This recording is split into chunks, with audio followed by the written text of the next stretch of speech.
I realized that if you want to be a guiding force and navigate the organization to build a solid and powerful business model, you need to join a small size company and witness the journey of driving the organization from that small scale to mid scale, and then probably also aim to take it to a larger scale. Every startup company will typically experience the challenge of funds. Please value your customers' feedback. For every company, customers are their backbones.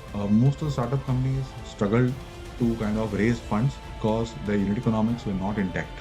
When the companies go out to raise funds, you need to be very clear about what exactly is your requirement. Many companies I've seen, startup companies, they borrow funds, they raise funds, and service the business losses. You're getting into a debt trap. Shows like Shark Tank, they help in creating more interest among the people. When you hit the reality, you will see that it's the government reforms which matters to you most. So, sir, before you tell us about what you currently do, take us back to your journey, maybe back in your college days, or if there is any interesting stories to add on before your college days, and then your journey to what you are doing today. So please tell us a Sure, little bit about that. sure. So my name is Chirag Mavani. Currently, I belong to the profession of finance and bring along with me corporate experience of around 15 years now, which is varied across sectors like e-commerce, IT, logistics, and retail. So in terms of qualifications, I have pursued chartered accountancy and have also done company secretary. But going back to my college days, back then I never had actually thought of being a chartered accountant. I was always aiming to be an engineer. But then the way things panned out, and then when I kind of attended some kind of counseling sessions, I realized my area of interest is more in to finance, and that's when I started nurturing my interest into the profession. So and then uh, I'm actually still a very passionate Indian, right? So I've always had a passion to see Indian companies come out and kind of become a large scale company and kind of servicing to the global world. I always wanted Indian products to go out, and we should take a lot of pride in that these are now made in India products uh, being sold across the globe. So that was always my viewpoint, my passion, or my aim to kind of help nurture Indian companies. I would emphasize the word Indian and build a strong and a very impressive, profitable business model for them. Uh, and in fact, now I've been fortunate enough that in my 15 years of career, I've been always been working with the Indian companies. And in the last 7, 8 years odd, I've been associated with small to mid-sized companies. And I actually have derived genuinely a lot of contentment in being a guiding force for these companies towards achieving success, or, say, accomplishing their goals. Currently, I am working with the company called the Soul Store. So the Soul Store is one of the India's largest D2C brand when it comes to casual wear fashion. And I'm heading the finance function there for them for now over 4 years now. Yeah, so I had started my career with large size companies like Cipla Limited, Spenco Limited, and Times of Money, which was a subsidiary of Times Group. So these are all large scale companies. I genuinely enjoyed working for them. But when I realized that if you want to be a guiding force or hop on to a role of a coach or a mentor and navigate the organization to build a solid and powerful business model, which is backed by unit economics, you need to join a small size company and witness the journey of driving the organization from that small scale to mid scale, and then probably also aim to take it to a larger scale, which I just was mentioning to you in the earlier point. So this journey, is bound to be very exhilarating, as it involves setting up of basic processes like setting up how do you start with making the payments first in the finance function, right? Right from those basic processes to formulating blueprints for the road ahead, as well as developing projections to set yourself and with on the trajectory on the path ahead. So every single decision that you make here in a small to mid-sized company is going to enable the organization uh, grow towards a larger scale, and it's potentially going to be a game changer for them. So it's also very important that you are circumspect when you're taking such calls for the company, because it's going to be impacting the company in a significant way. So that's the fun you have when you're joining the company, when a small size company or mid-sized company, and taking that company all the way towards making it a big name in the market. Right, right. So like you worked as a guidance and also as a finance personalities in those small and mid-sized companies, and then now you have currently you're working in a good large company, right?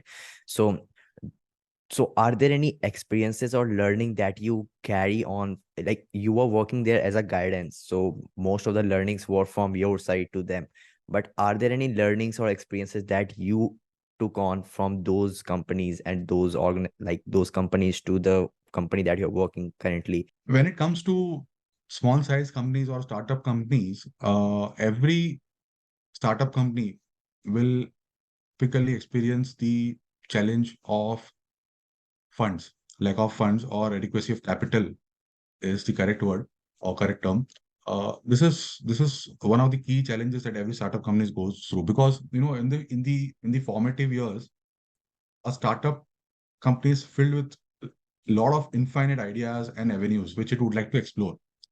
But for the limited reserves that it has, uh, it is very difficult for them to kind of invest in all the avenues that they kind of are thinking of.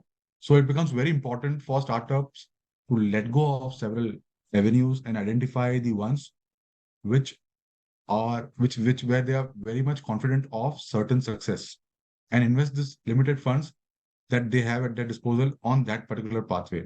So adequacy of capital is one of the key challenges that I have seen all startup companies experiencing. Also, what has happened, is that I typically do not involve governments on this topic, on such kind of topics, but it would be unfair if I'm kind of just not discussing about that, because in the last decade or so, this government has kind of created a very congenial atmosphere and an environment for the startups to evolve. So if you look at the data, back in 2013, there were around 350 startups in India. Today, and when we ended the 2023, there were more than a lakh, and more than 100, in fact, unicorns were there in India. So a lot of startups have mushroomed in the last decade, and the reason for that is because the government policies have been such, they've kind of created a very congenial and a conducive environment for startups to evolve. What has happened with that is that there is a lot of now competition in the startups world itself. So the funding requirement which I was mentioning has got even more kind of difficult, because the competition is so stiff now that you need to crack the funding exercise with even more rigor now. This is a good problem to have, by the way, because now with that, what we are able to see is we are able to see very high quality products and services provided by the Indian startups. For instance, we saw Ola competing with Uber. Ola, being an Indian entity, was able to offer at par or even, in fact, better services than what Uber would have provided, right? So that's a great thing, and a very proud moment for every Indian. Soul Store, our own company, we are able to deliver to our customers fandom-based merchandise at a very reasonable price, which at some point of time was like 2x or 3x of the price at what we are now currently selling. So these are all great things that have happened in the last decade or so, and that's because of the congenial environment that the government is able to provide, as well as the entrepreneurship hype that has evolved in India. But there have been some challenges that every startup company goes through. One of them was the funding, which I mentioned to you. Some common issues and mistakes which I've seen, which the startup entrepreneurs kind of dwell or make or commit, is they sometimes miss on cracking the unit economics. So what do I mean by unit economics? Unit economics means that on every single order or service that you provide to your customer, you are able to make some money out of it. If you're not able to do that, then you need to have a visibility in the form of money that you're going to make in future. Like we call it in our terms, path to profitability, P2P. If you don't have that visibility and nor you're making any money on the orders or services that you're providing currently, then what you need to do is you need to go back to the drawing board, rejig the business model, and come back again. Otherwise, you are not creating a sustainable business model, and that's going to be an issue in the long run. This most of the startup companies, when there was this funding winter that we saw in the last year or so, most of the startup companies struggled to kind of raise funds because their unit economics were not intact. So that's important. And that's a key challenge I feel that the startups companies are currently kind of witnessing, and they need to correct their business model and unit economics. Third, I think is also they need to ensure that they're not overspending anywhere. They raise funds and then sometimes they deploy the funds too aggressively. Could be in form of marketing, could be in form of hiring. If you're hiring ahead of time, that's going to be detrimental to your P&L. So you need to hire at the right point of time. And also, last one important thing which I would like to tell is please value your customers' feedback. Every company, for every company, customers are their backbones, right? So it is because of the customers that they're able to survive. So take their feedbacks and take their viewpoints very seriously, address them, because if you're not going to address, it's a competitive world. Someone else will address it, and your customers base will kind of shift their loyalty towards them, and you will lose your customer. So these are, I think, some common challenges and mistakes which the entrepreneurs in India are encountering and are kind Right. of facing. Right, right. And due to that, right now we have around 80 to 90% of failure rate in Indian startups. But before we talk about that, let us, first talk about the recent trends that have been in the market in terms of AI or in terms of EV and other trends, in the market. So if we talk about the startup world, what do you think are the upcoming trends and upcoming fields where you see more numbers of startups coming? And do you think that is there any market or any place where startups should be there, but it's not, then it's a good market to explore? See, a lot of startup in the last decade or so, a lot of startups have evolved with the backbone as their digital platform being their backbone, essentially. So digitization pace in India has been incredible. Again, thanks to the government for that, because the push that they have kind of made in the digital space is incredible, and that has helped uh, in for the startup companies in coming out with a lot of different kind of propositions to the customers, addressing their problem statements. So it's very important that you address the problem statement and come out with an effective solution. So if you do that, you're bound to kind of make a good create a good business model uh, with that.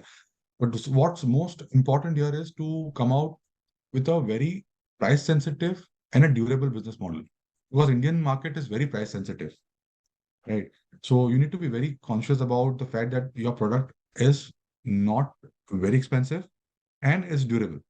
If you're able to address these three things, right, you are able to solve the pain point or address the problem statement effectively. If you're coming out with a solution which is price sensitive, economical, and you are able to have a solution which is durable and can be used over a long term, you are right. You're going to crack that, in my view. Okay.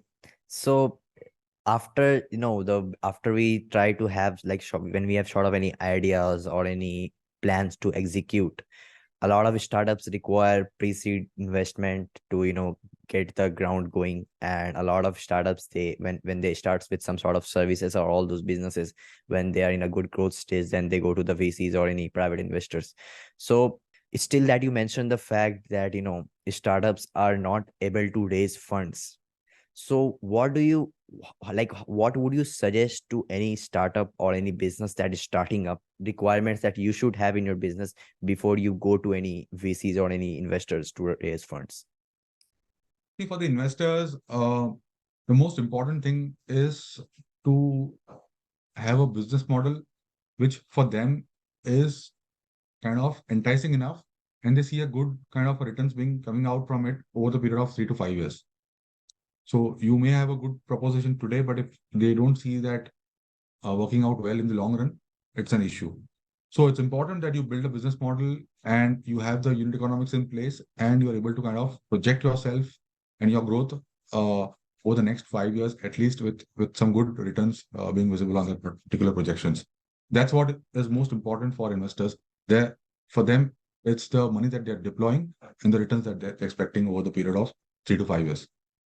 So that's very important. Uh, Also, what is more important here is that when the companies go out to raise funds, you need to be very clear about what exactly is your requirement. Do not over raise funds. Sometimes I've seen startup companies raising funds well ahead of the time and accumulating cash or reserves.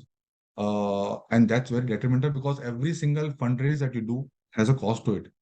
So there are two types of funds, by the way, debt and equity. So debt funding is a very straightforward borrowed funds, but again in debt, there are like multiple options. It could be a plain vanilla term loan where you take a loan and kind of repay it back, or could be a working capital loan which kind of gets refurbished every 90 days or 120 days, depending on the cycle. There is a CC facility, which is an overdraft facility. There is something called as vendor financing. There are venture debts, which comes with clauses like warrants, or there is a quasi equity kind of a funding. So it's very important that you choose the right mix of funding, debt, equity, and within that, the different types of options that you have. All of it has a cost to it. So do not raise funds to kind of service your business losses ever. Many companies I've seen, startup companies, they borrow funds, they raise funds, and service the business losses. Now, you need to first rejig your business model, make it ensure that you are not kind of using funds to just fund the losses. It's absolutely fine to kind of have debt on your books or equity, raise equity funds, and deploy those funds for a for working capital requirements of your business or for the expansion requirements.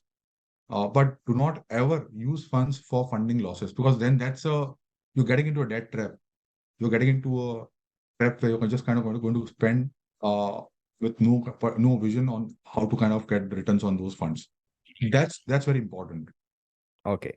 So you mentioned about, the funding side, but while starting up a business, I believe if you get a right mentor or right advisor on board who can guide you through the process. So do you think that advisor equities are also important for businesses? Very much, yeah. So they play a very, very important role. They act like mentors for you because they've seen the competitors' viewpoint as well as they've kind of seen the segments, different kind of segments that they've kind of invested into. So they know how things are going to evolve for a particular company after the funding round has been completed. They also have seen the macro level impact of various aspects being factored by their portfolio companies. So they are in a very good position to guide you and kind of help you uh, create an environment where you can kind of be more assured about success. But your business model cannot be kind of be rigid by them. So that is something that you need to kind of work around. They can only help you on the peripheries around the business model, but they can't kind of help you solve your business issues, business related issues. So like if I want to find the right mentor or the right advisor, there are a lot of them in the market. But if I had a few lists to, kind of check out to see if all the qualities they match up with. On for the mentors, I mean, you need to see. I like the promoters or the entrepreneurs need to be very sure about the business model that they have kind of ventured into and the guiding force for resolving any kind of issues related to the business model has to be that entrepreneur because it's their idea, their thought process. You can build a team of professionals around you. They will help you nurture the business and take the business to the next level.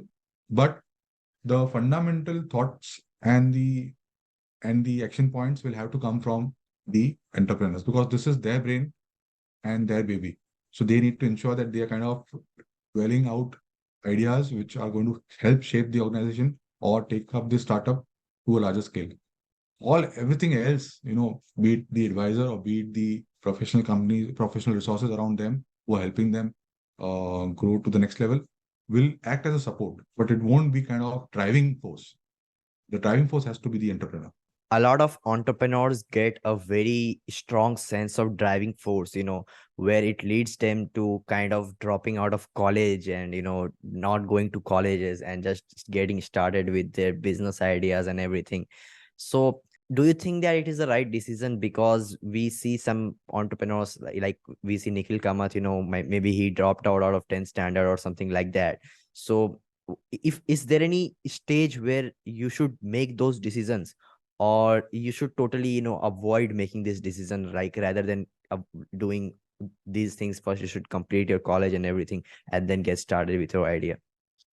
So it's a very tricky question actually, Sagil. So I'll tell you, while we're talking about Nikhil, there are like hundreds of examples where we have seen a lot of failures as well, right? So out of 100, I would say 5 cases would be there who would come out as a success, but there are 95 people who are kind of failing in that kind of an approach.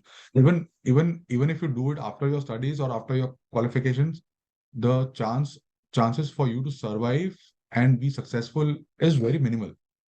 So it's on. I would say everything depends on your conviction. If you are very convinced about the about your proposition, you can go for it. It's always good to go for and kind of experiment when you are kind of younger in your age, because you have a good option to kind of again come back if in case you're failing.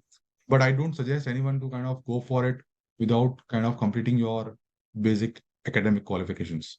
Like for a young entrepreneur who is watching this, who has an idea to evaluate it into a business idea, and he's looking for the right measures. I'll give you an example. So recently I Sure. traveled twice from Bihar to Kolkata. I traveled twice. The second time that we went, we went in the morning train, and while I was sitting down, I saw food catering, businesses going on in the train and everything.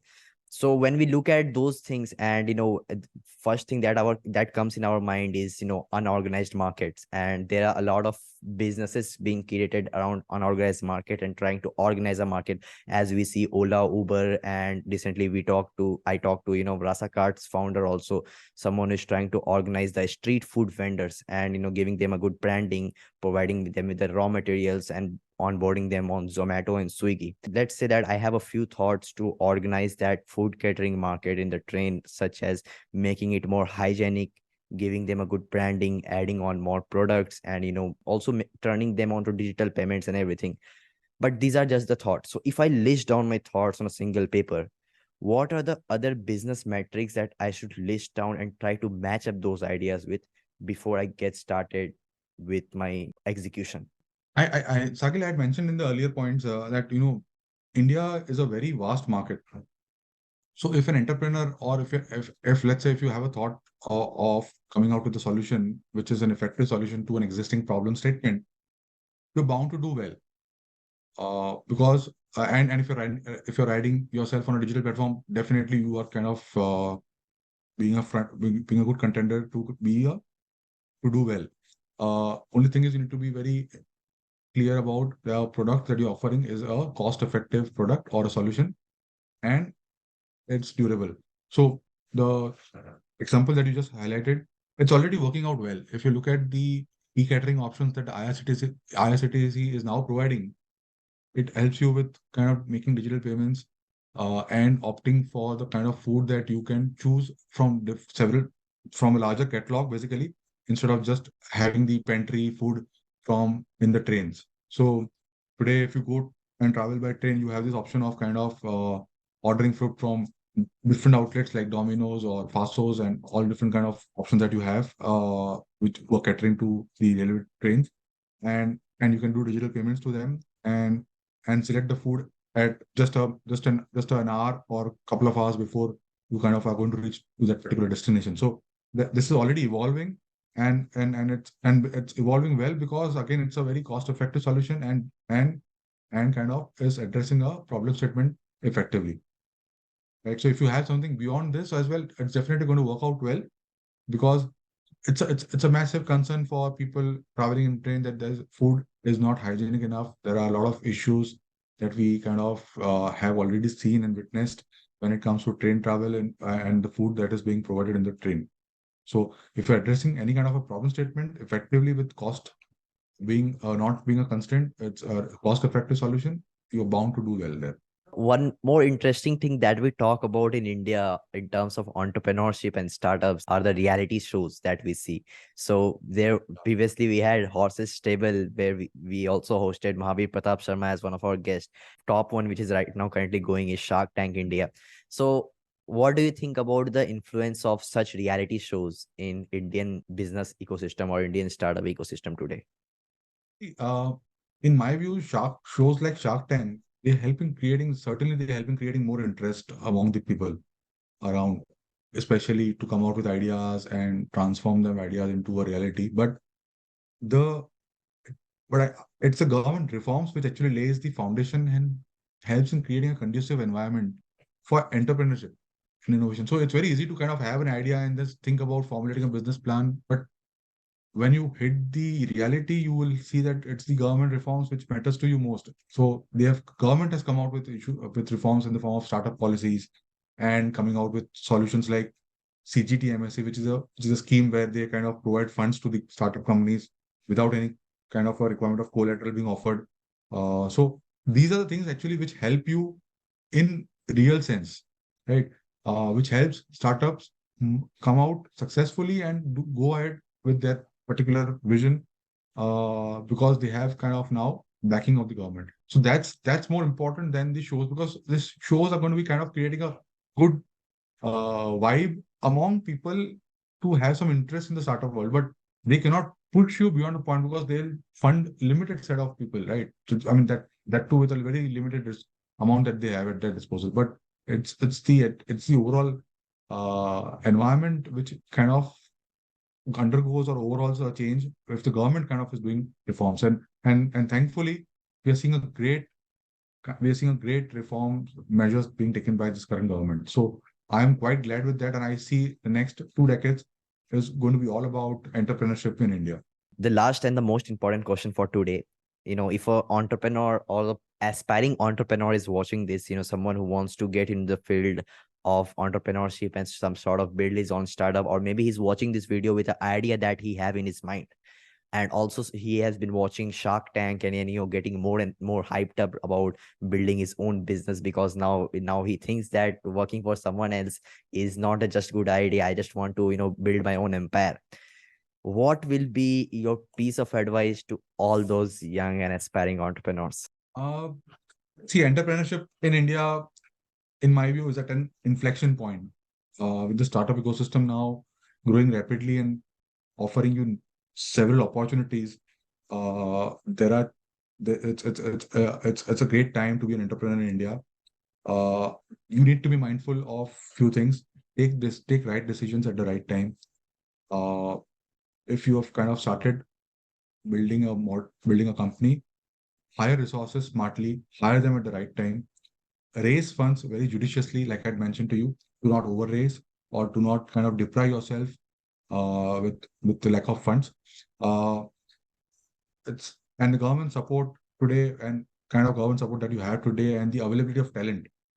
Because India is so vastly populated that you will have different professionals now being available with 60% of the population being now youth in India. You have a significant talent and capital available, right? So entrepreneurs are very fortunate today to build their team because they have like so many options in the form of engineers, in the form of professionals like chartered accountants, scientists, and so on and so forth. It's very easy to kind of have a good team being built around you, and it's a great time.